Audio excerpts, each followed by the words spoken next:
Okay. Sorry about that little bit of a delay, everybody. So welcome everybody here today. If you could mute yourselves unless talking, that would be great. I have some other people from Minnesota Title here with me today. I have Laura, our owner. I have Holly, our COO. There's another marketing rep, Mark, that's with us. There's a closer, Kayla, with us, and some other people too. So if anybody ever wants to chime in, go ahead.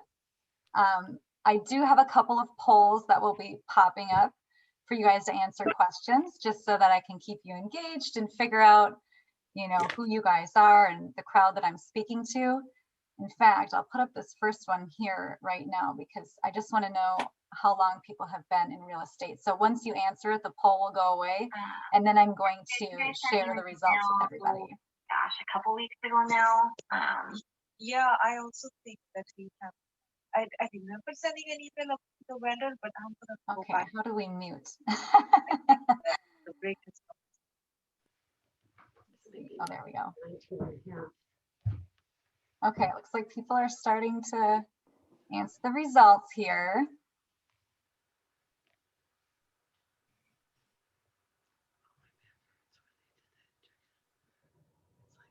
So this is kind of where we're at. So it looks like a lot of people in the meeting are under 5 years of real estate, so a little bit fairly new. And 13% are over 20 years. That's awesome.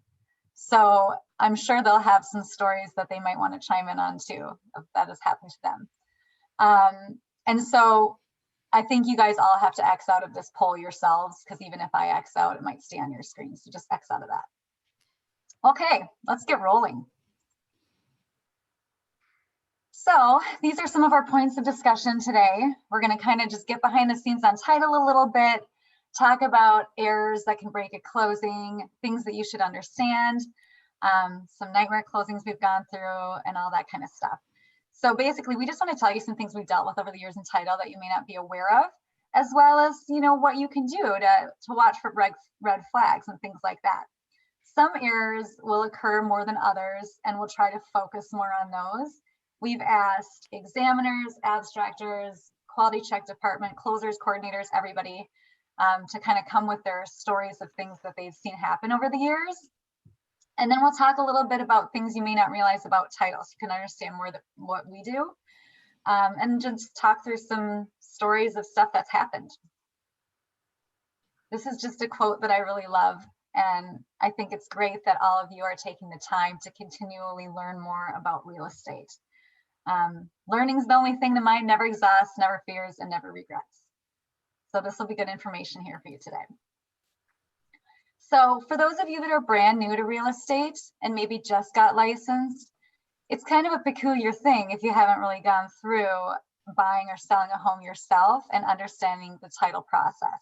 So just to touch on this briefly, a title company is an intermediary that helps to ensure the legality of a real estate transaction. So in other words, it's our job to watch for any legal issues that could have an effect on ownership of the property. And the role of a title company is to verify that the title to the real estate is insurable and is legitimately given to the home buyer. So we're making sure that a seller has the rights to sell this property to a buyer, as well as schedule and conduct the closing. This is the final step in the home buying process, and it leaves the final impression on your clients. So you want to make sure that you're working with a good one, because your reputation, your referral opportunities are linked to this experience that they're having at this final step. So at Minnesota Title, we aim to make it memorable, pleasant for everybody, which is why this class is so important, because it can help you as an agent learn how to watch for certain things that could derail a closing. So we want to talk about things you never want to see happen and how to do your part.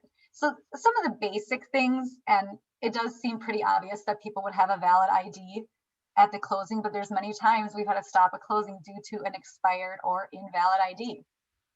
Are there any foreigners? You know, understanding FERPTA is a thing too. And with COVID, it's been more difficult to get a license renewed. Even I myself had to wait 6 months to make an appointment. And then when I made an appointment, I still was waiting in a long line. And I have a ridiculous photo of a mask hanging off my ear, but whatever. It took a really long time. So make sure that they have a valid ID, and remind your sellers to even bring a backup if possible. Mortgage companies don't accept expired driver's licenses as valid IDs. So that's a good thing to point out to them. So now we'll kind of go through some stories of things that we have seen happen with the people in our company.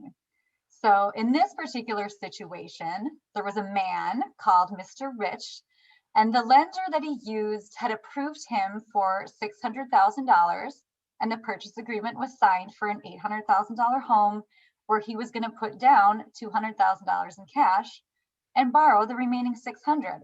Well, closing date comes and he lets it slip at the closing table that he had quit his job last week. But he did accept a new offer for a new position that paid even more than his current company. He had their offer letter and everything. So he didn't think it'd be a problem. But as most of you know that have been in real estate a long time, that is a huge problem. In most cases, a buyer can't help losing a job. Those things do happen, especially now. Things are really weird. There's layoffs, downsizing. Buyers change jobs at the last second sometimes. That's true. But this should absolutely be avoided at all costs. At a minimum, there'd be a delay in closing so the new position can be verified, possibly 30 days of pay stubs on the new job. And sometimes a buyer job change may result in a denial. So examples include, changing from an hourly to salaried, W-2 job to a commission or 1099 job. In these cases, brand new commission income or 1099 may not count. So our best advice is to stay at your current job, stick it out, remind them to do that. Now he said at this closing table, one would wish we didn't hear it, but we did. So of course we have to say, did you tell the lender about that? And when he said no, we had to disclose the info to the lender, and the lender didn't feel comfortable funding this loan. So when you think about how those things could have been avoided, just ask questions. Even though somebody's lender probably goes through all of this stuff with them, and I'm sure they do, and they tell them this, are they really listening? Do you know that they're dissatisfied in their job and they may snap and just quit? Just tell them to stick it out, because it could ruin the entire transaction. And so this is one that people don't always realize too in the title company. A huge reason that can delay or ruin a closing is, you've got lenders, buyers, sellers, all others involved in a transaction. And sometimes people drag their feet. They don't reply. Trying to coordinate a closing isn't easy. There's a lot of moving parts. There's a lot of people involved. So be sure to tell your client that if a lender needs something, stop what you're doing, get it to them ASAP. A few days delay in getting back on something can really delay a closing. And the lender relationship, communication, efficiency are huge. Whether or not we get the closing package on time is imperative to a closing happening. And there's a lot of times we're on pins and needles waiting for the lender to get us the final numbers or the package so we can do the closing. Sometimes we get it an hour, 10 minutes before the closing. You'd never know that though. We should have it 3 days prior.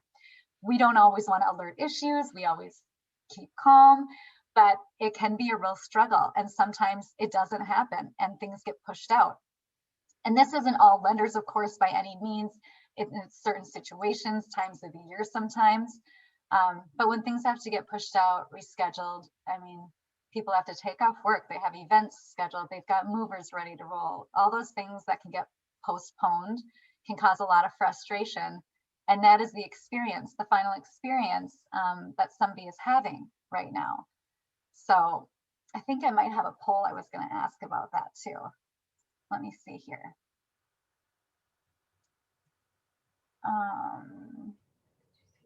No, maybe I didn't.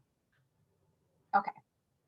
But we can talk at the end too if anybody's ever had these kind of issues, so that, maybe you guys can help other real estate agents watch for those too.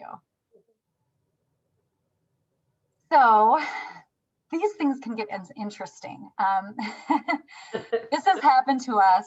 It can be awkward for everybody.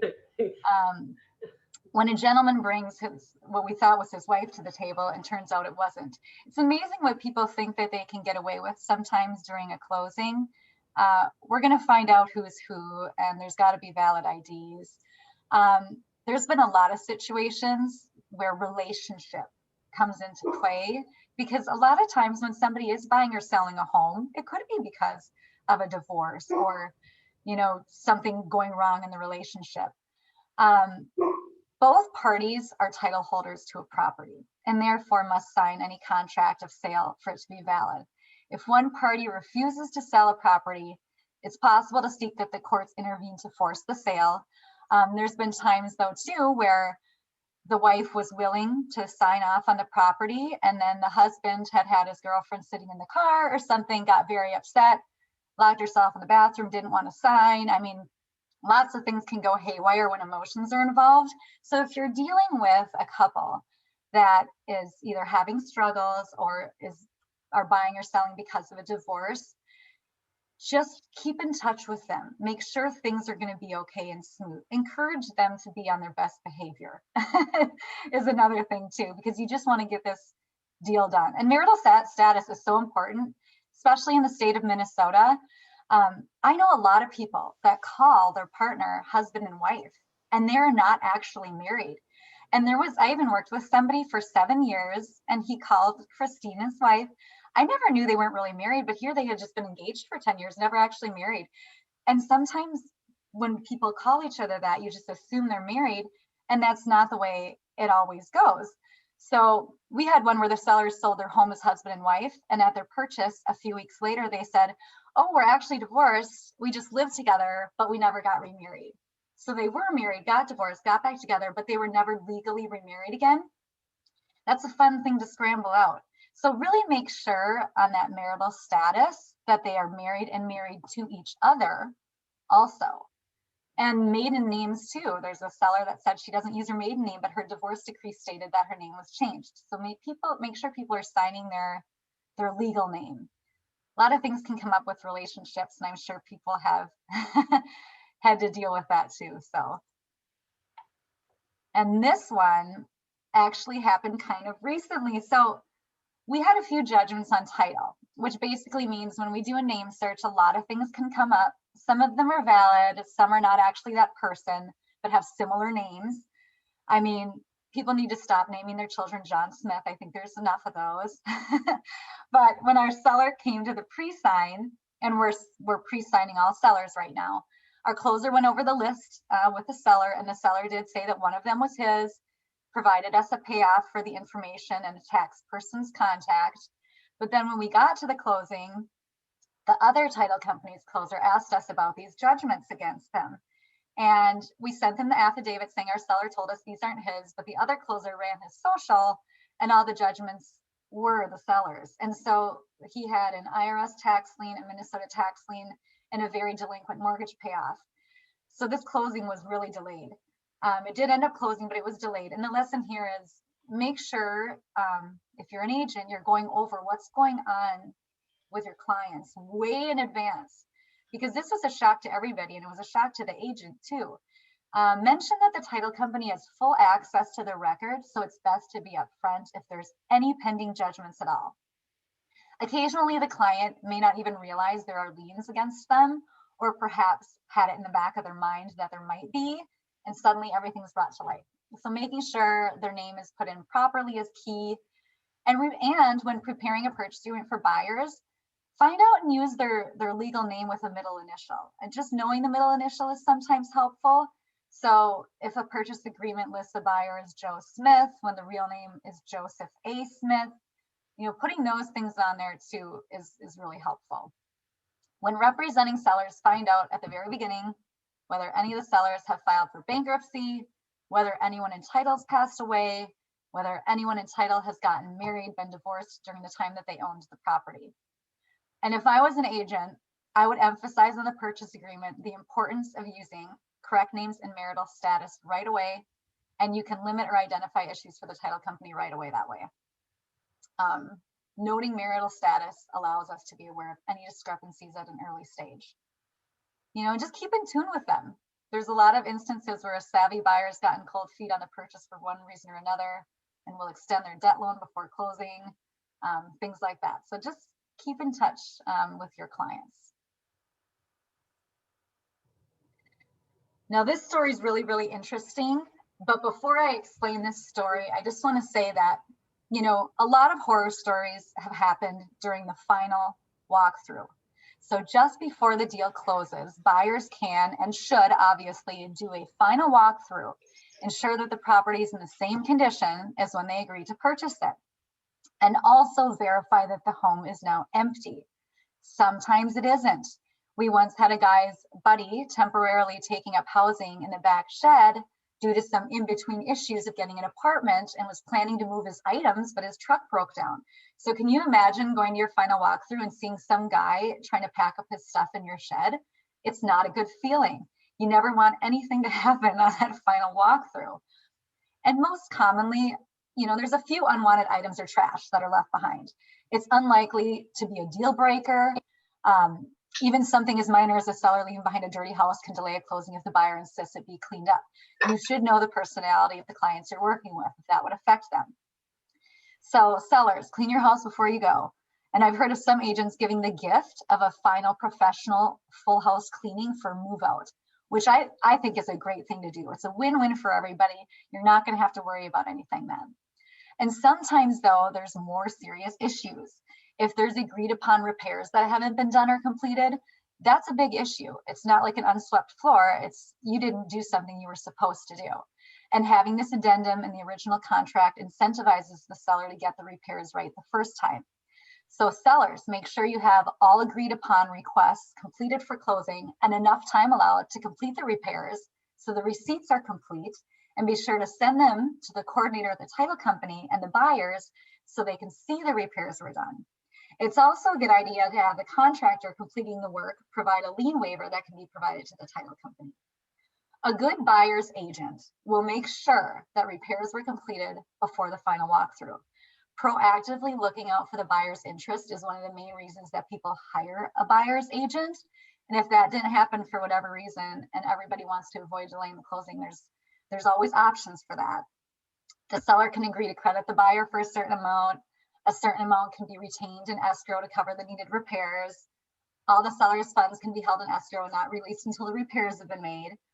Obviously, these options only work if the buyer and seller can agree on a course of action, but the lender also typically needs to be aware of and approve the course of action. So another nightmare that can be is promised fixtures or personal property that are missing or broken. So maybe the buyer specifically negotiated for the crystal chandelier in the entryway and now it's gone. What would you do if you walked in and noticed the chandelier was gone, but you were certain the agent told you the sellers agreed to leave it? Such as this story here, where we had a buyer find that the chandelier was missing. And it's not just any chandelier. It was beautiful, hanging in the entryway, and it was one of the selling factors for them. So this was a big deal for them. And the agent was just as shocked as the buyers to see this missing. So what would you do? Of course, you call the other agent immediately and ask them what's going on. The other agent's response was, it was there 2 days ago. My seller knew it was staying. They would have never taken it. So calls were made and this closing was brought to a halt because they were very upset that it was missing.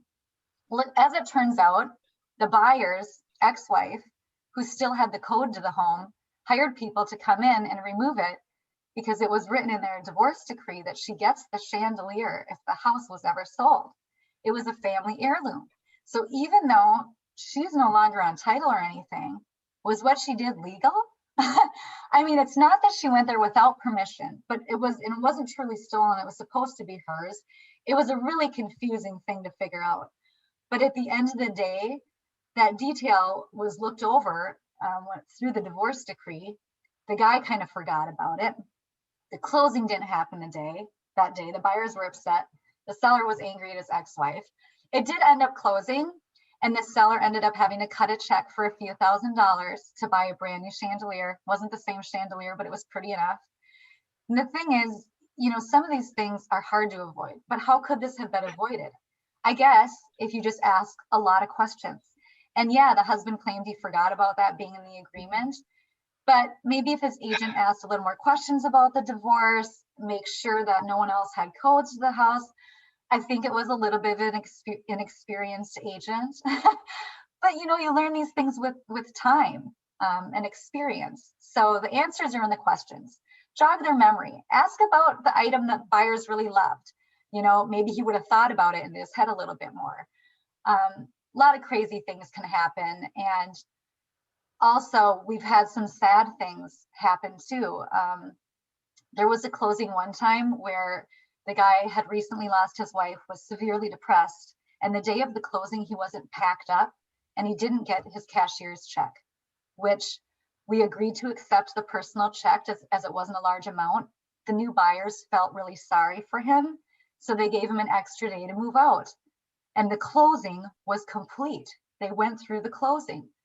The next day, the buyers go to move in as agreed upon, and they found the seller deceased in the living room. It was a horrible thing to have happen. This guy just took his own life and he couldn't handle his depression. Now, just an example to protect your buyers. In a situation like this, the seller's agent could have been more active in making sure the seller was moving forward with his move. Not sure how much they could have done at that point. And even though the buyers were really kind, with the severity of this man's depression, these buyers were now stuck with a house where they walked into a dead seller, and the closing was already complete. So there's nothing that could be done. I mean, that's a sad situation, but I do feel like that's a huge red flag. If somebody has not packed up their belongings and it's supposed to be closing day, I would reconsider going through with that closing. Okay, so here I think I have a poll. Let me see.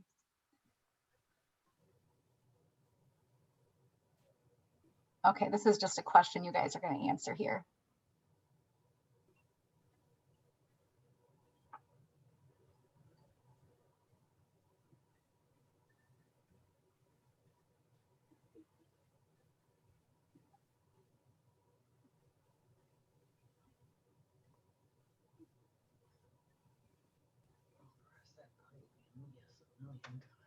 Yeah. Just waiting for these results to come in.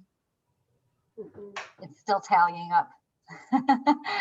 It looks like the majority of the people say no. Okay, I'll end it and share them. So 87% said no. That's really good. 13% said yes. So there are times where making bad decisions can affect the real estate transaction. So I think you can just X out of this polling box so it gets out of the way. So this story is really interesting. I think we can all safely say that everything that happened in Vegas sadly doesn't stay there. So even if it takes years for the story to come up, it will. Here's a problem that happened a few years ago where the closing did not go through. If you have a buyer that you know lives a little bit on the wild side, or maybe they're young and new to the home buying process, this is particularly important for agents to keep an eye on. Some buyers don't realize, and their loan officers should tell them, of course, but if their debt to income ratio changes suddenly, so might the bank's willingness to lend them money. It's that simple. Even though it's been stated to them, are they listening? If buyers take on new debt before closing, this will almost certainly have an impact on the closing. And you know, the lender might back out entirely from it. So similarly, like I said, if a buyer's job situation suddenly changes, the lender may no longer wish to fund the loan, which could be a bit tricky with the state of the world we're in right now, but we're at a record low for mortgage rates, record high for unpredictability. And in this particular situation here, there was a gentleman who was approved for about 300 grand and put down an offer, and it was all going well towards closing date, when suddenly he was swooped away on a surprise bachelor party to Vegas that he didn't know was coming. That right there should be a hint that this isn't going to end well. But needless to say, he had far too much to drink, ended up losing his savings he was going to put down on the house by getting too confident at the craps table. He also then decided to jump barefoot into a water fountain and cut up his foot, and there was broken glass in there. He had to go to the ER where he realized he lost his wallet because he couldn't find his insurance card. It was just one thing after the next. It was horrible. It was like the movie The Hangover. So this one was unfixable. He was broke and he was out of his deposit money. So what can you do as a realtor? You're never going to tell people don't live your life till closing, but you can reiterate the huge importance of not spending money. Don't get arrested. Don't do anything stupid between now and closing day. Tell them to put a gentle pause on the big spends. So it's exciting to go purchase new furniture at Home Furniture and get all this stuff, but you don't need to do that right away. Buyers may not have much control over whether or not they can lose their job, but they can certainly control on new debt. So just don't do it. And sometimes, you know, we even say too, don't move large amounts of money. You know, if Aunt Betty wants to give you $5 grand, she's so excited you're getting your first house and wants to deposit into your bank, you know, that could be a red flag, you know, money coming in, going out. And so just wait on those things until after the closing is done. Okay, so here I have a poll for this one too. So you guys can start answering this question. Mm-hmm.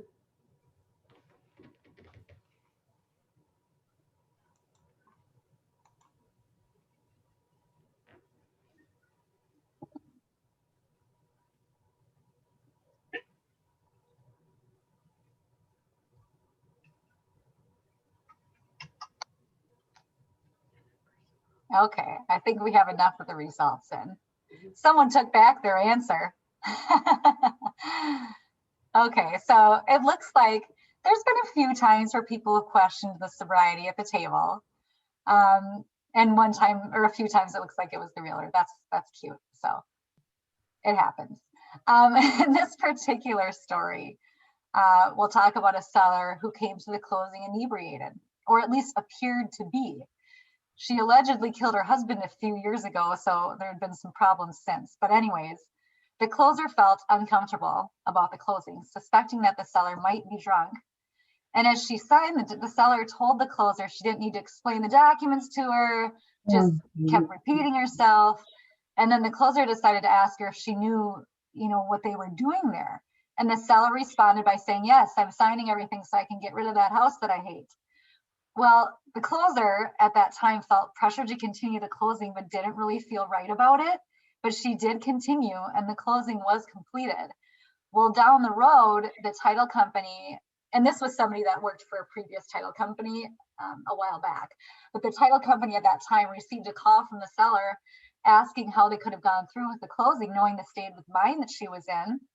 And she threatened to sue the title company, sue her agent, and everyone that was involved.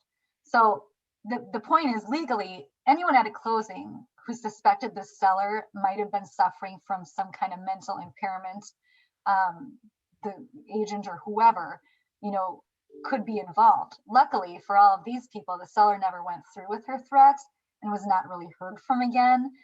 But can you imagine what could have happened if she had? If the DOC becomes involved with any investigation, there's always a chance that a part of the response would be the suspension of your license. However, that being said, I'd assume it would be dependent on the degree of the closer's involvement to the knowledge of the client's impairment. Was the client obviously impaired, or was the client just a little off?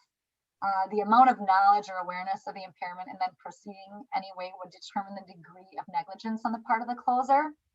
And this could also include the agent. I've heard a couple stories too where a closing had gotten delayed by a few hours, and so the real estate agent said, well, let's just go grab a drink.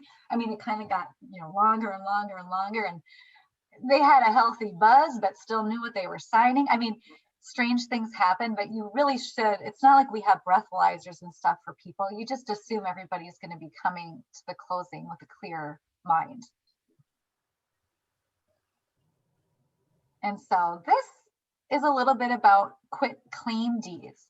And I don't know, Laura, if you kind of want to talk a little bit about the importance of having a quit claim deed or not, and when you should or should not get one. Do you want to chat a little bit about that? Actually, I don't know where Laura is.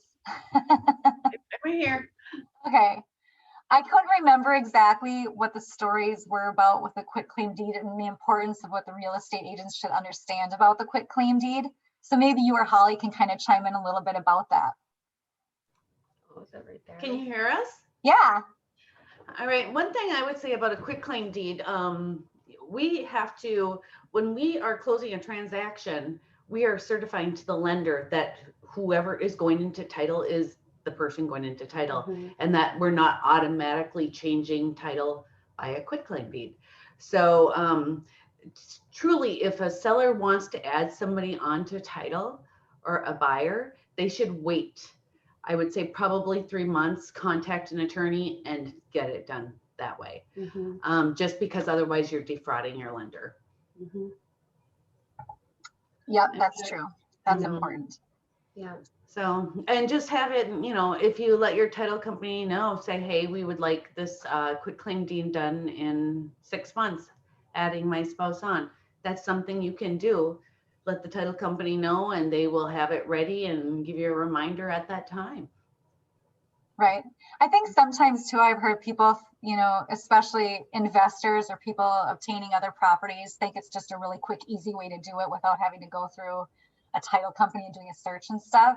But sometimes it ends up that there are problems with the property that they didn't know about, and they should have actually just gone through the proper process.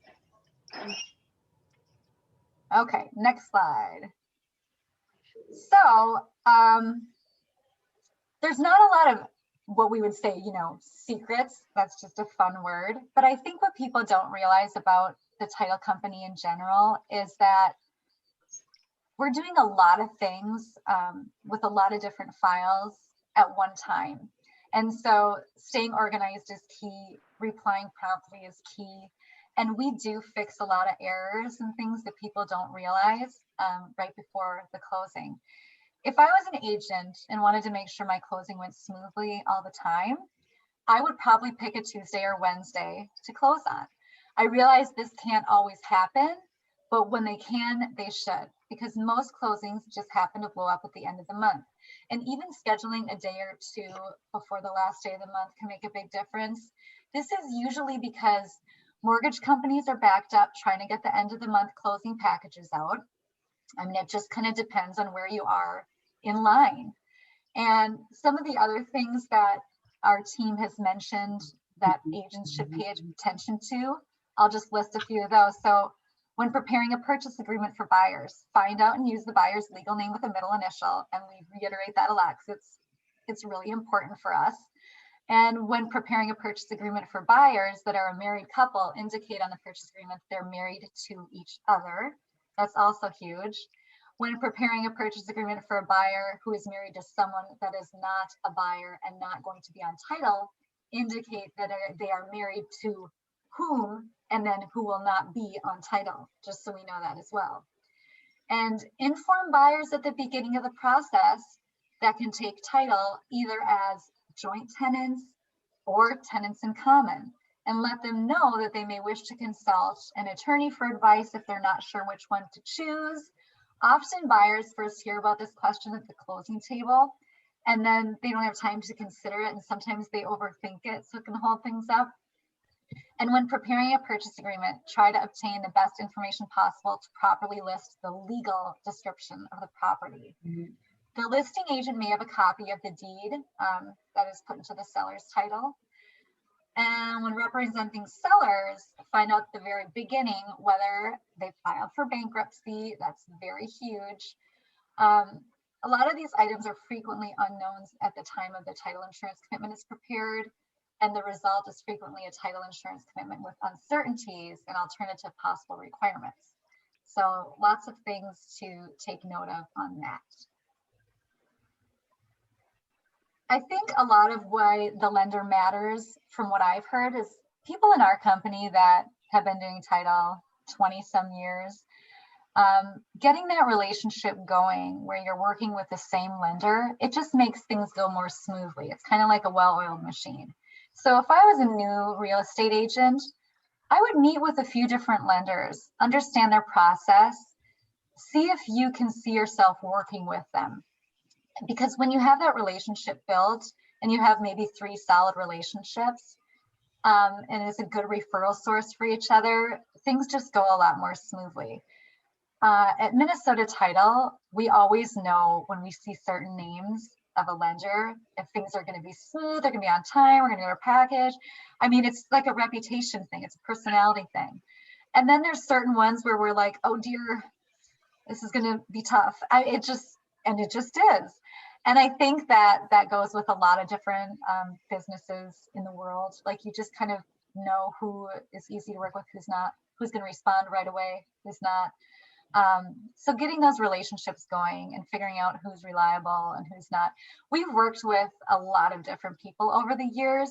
If you're a new agent and you really want to have a solid relationship with a good lender, we can definitely offer some referrals for you that we know are really, really good to work with. So just reach out to us. And so, as we know, a smooth closing is a team effort. The number one thing for agents to understand is that we can fix almost anything if we are aware of it. And the more lead time we have, the better if the title issue is more complicated. So if you're listing a house and a quiet title action needs to be done on this property, it can be done prior to listing, or at least limited not to affect the closing. Many times our underwriters will allow us to close with a letter of undertaking. I think sometimes they won't find the information, but that is what we do, so more than likely we'll find it. It's so much better to let us be proactive in resolving any potential title issues, so making us aware of them gives them a much better chance of getting the issue fixed prior to closing, instead of finding out the day before closing. So have the agent help them understand, you know, it doesn't matter if they had a hostile divorce, we can still get title transferred if we're aware of it, because we know how to fix these types of things. Trying to cover up a judgment, a tax lien, a divorce, or anything like that is only going to delay a closing. So just lay it all on the table so that we can get the closing done smoothly. And here's an easy no-brainer, but everybody wants their closer. There's no benefit to having different representation for the buyer or seller when it comes to title. Our obligations always remain the same. If I were an agent, I would always have the buyer's title company control the transaction. The reason behind it is when it's a dual, we can fix things a lot easier. We're not working against each other. We're not waiting for anyone to reply. When you have a dual transaction, we can pick the underwriter, which would be the best for the transaction. We can fix things in a matter of minutes in real time. As you know, we're the last on the food chain, so we can stay on top of the loan officer trying to get the information we need. But if they made that phone call as an agent, the result would be totally different. So having that good relationship too with your lender is really important. Our coordinators can contact mortgage companies multiple times, you know, trying to get a package in time, and can sometimes be blown off. So I know it's more involvement on the agent's part if they have that relationship, and it just keeps things running smoothly. There's a lot of teams we work with where it's the same agent, same closing team, same loan officer, and it's like boom, boom, boom, boom, boom, boom. Like everything just goes a lot more easier when it's like that. So how Minnesota Title can help you? We can always give you good referrals, that's for sure. Give you a heads up on the troubled closings. And we have gone above and beyond to make closings happen, especially during this time of COVID. And we've had to do, because we pre-signed the sellers, and then we've done another separate closing involving just the buyers. So we've also gone to a lot of people's houses. We've closed in parking lots, whatever people are comfortable with. So that's one of the important things to note too, is I feel like the closers out there, people have no idea how hard they work to get it done. And they've done closings on Christmas Eve, New Year's Eve. It's crazy. A couple other tips just off the top of my head. When sending in files, you know, reference the property address, the client name, all that information. Make sure you're sending in your purchase agreement with the agent questionnaire form that we have. If you don't have that, I can send it to you. It just has everybody's contact information, so we don't have to guess and try to figure out who's who. And when sending us emails, reference the property and the client name. A lot of times people will just send a quick email saying, hey, you got the settlement statement, when we're working on 100 different things. So being able to reference things quickly can help us quickly get the answers back to you. If you have a buy side and you don't have your Alta 3 days in advance, ask us. See if we're waiting on the lender maybe, and maybe you can give them a call, things like that. And if there are receipts to be paid at closing, send those in as soon as you can. There's nothing that slows down more than when you send the receipts the day of or hours before the closing. Having things prepared ahead of time, I think, is key. And emailing is great for us. And I think it's because it is a good form of communication in the fact that there's proof of that email. You can reference back to things easier, stuff like that. I think I have another poll questioning if people have, let me look for this 1 second here. Because I'm curious. Okay, so this one is gonna, so for those of you that have been in the industry a long time too, you've probably seen some issues come up with the closing. So this poll is just, and you can click as many boxes as you want, some of the common things that you feel have been issues with a closing. So I'm gonna launch this right now. You'll be able to answer these questions.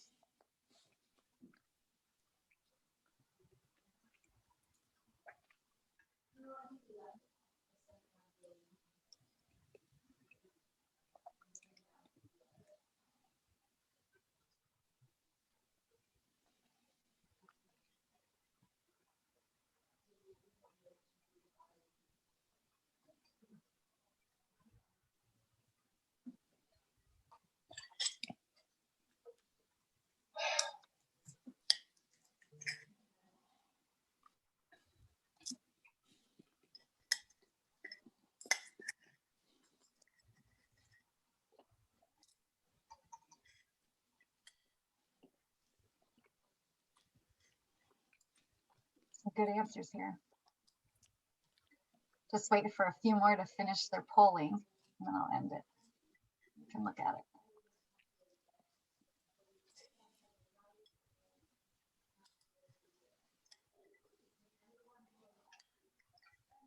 it. Okay.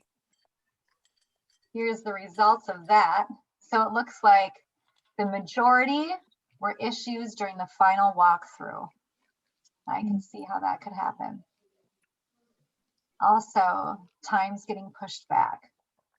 That happens too. And that's why I mentioned too with the Fridays, when everybody's jamming in their closing for a Friday, because everyone wants to move on a Saturday on the weekend. I'm assuming that's why. It's like if one closing gets pushed back, then the next gets pushed back. And even though we allow time in between each one, we still also want to be as helpful as we can and try to squeeze things in for people. So it's a tough thing. So the first 3 characters are letters, and those are. Okay. I think that we're ready for any questions. If anybody has any, I'll stop sharing my screen in hopes that I can maybe see some faces here. Oh, good. There's some videos on. And I wasn't really checking the chat. Okay, let me just look through here because I was looking at my video.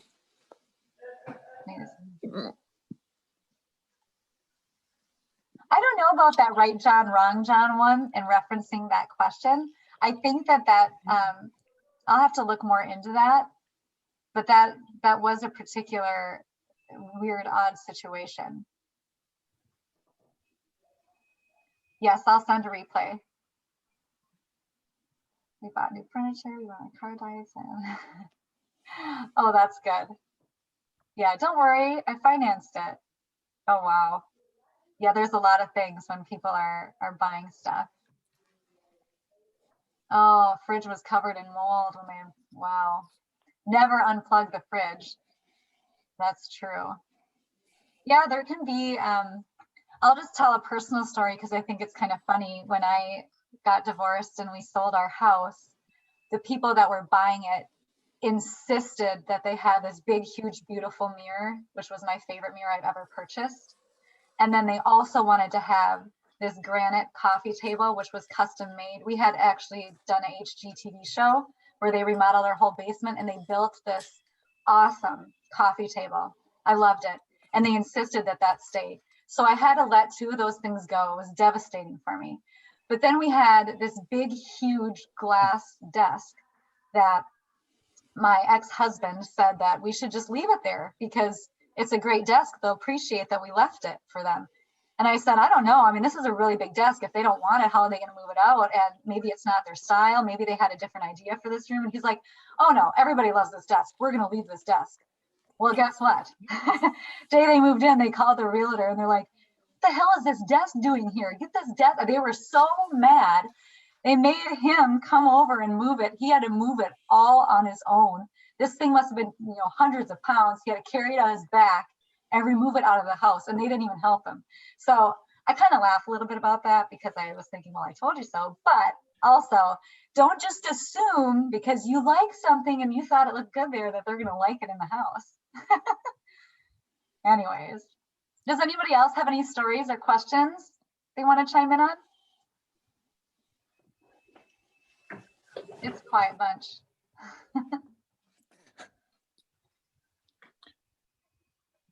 I do. Okay, go ahead. This is Brent. Sorry.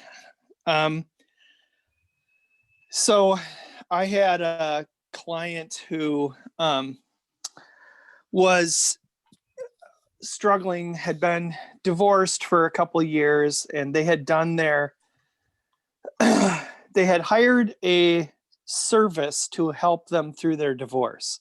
They did not hire an attorney.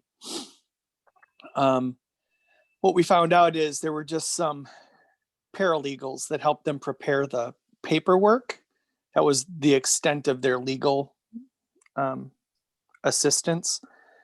So I had read through as much of the divorce decree as I could, and there was something, and there was a secondary piece of paper that said that she was leaving the house to him entirely initially, and so that's what we went off. Well, when we got to the closing, or close within 5 days of the closing, the title company found a paragraph that said that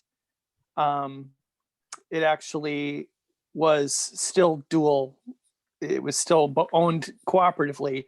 And the document that I had seen was never it was signed and notarized, but had never been filed with the judge. So the original divorce decree took precedence, and so she still owned half. Not a huge problem, except for the fact that she had then declared bankruptcy in Atlanta. So all of the proceeds were attached now. So my guy walked away with, I mean, the judge took half of the proceeds, but it had to go through the whole bankruptcy thing, and and it was not local. It was, she had moved to Atlanta. So, we were delayed for a month. Thankfully, we let the buyers move in. And I thought I'd done as much due diligence as I can do. I'm not an attorney, so, but you do your best, and then this stuff still comes up. But that's my big story of sometimes everybody know. And I guess my biggest thing is if you find out that your clients have not had professional legal help in doing something like settling an estate or a divorce or whatever, I would strongly recommend they get an attorney, or they get your attorneys, the title companies, people, to review those documents very early, like before it even maybe goes on the market. So that's my thought. Right. Thanks for sharing that, Brent. I knew you would chime in. Does anyone else have any stories or questions? Melanie, my name's Stacy. I have a question for you. Yeah. What advice would you give to agents about collecting invoices or receipts for work that was done either as a result of the inspection amendment or the appraisal, in terms of, showing that the work was actually paid for on the invoice versus, I know at one point you mentioned, a lien waiver from, I can't find my note now, but you said something about, was it a lien waiver from the contractor? Yeah, I think having every kind of thing up front, and definitely if the receipts were paid. Laura, do you want to chime in a little bit about that too? For everything that work that needs to be done on the property, not only do we need the receipts that it's paid in full, but when in doubt, like, do a lien waiver, a mechanic's lien waiver that it's paid in full for every single item, even if it's a small item that could be $50. I can certainly forward a blank one over to you, Melanie, so if people want them, that they have them available, because a lot of times we'll just be given the receipts and we're being told that it's done, but then we're scrambling around trying to get that additional backup you know, so right when the work is done and the person or the vendor is being paid, you can just have them sign it right then and there, you know, so that there's no question about it. Okay, That's true. so the agent can actually present this Yeah. document to the contractor to sign. Absolutely. Or the seller, if you know, if you were not available to go during that time, have your seller have it ready available. They're giving the money to them. Yep, I get the receipt, and you're also going to sign this document for me right now. You know, so. Okay, great, thank you. You know, I would like to talk a little bit about the why behind the last day of the month being the biggest blow up of closings. Just on the back end, you will see that mortgage companies are closing probably, depending on the mortgage company, they say we'll have 600 files closing on the last day of the month. Maybe on Thursday they had 200. Wednesday they had 50. So you can see they're going to have a huge backlog on Friday. And that is the simply biggest reason why we see delays on a Friday closing at the end of the month.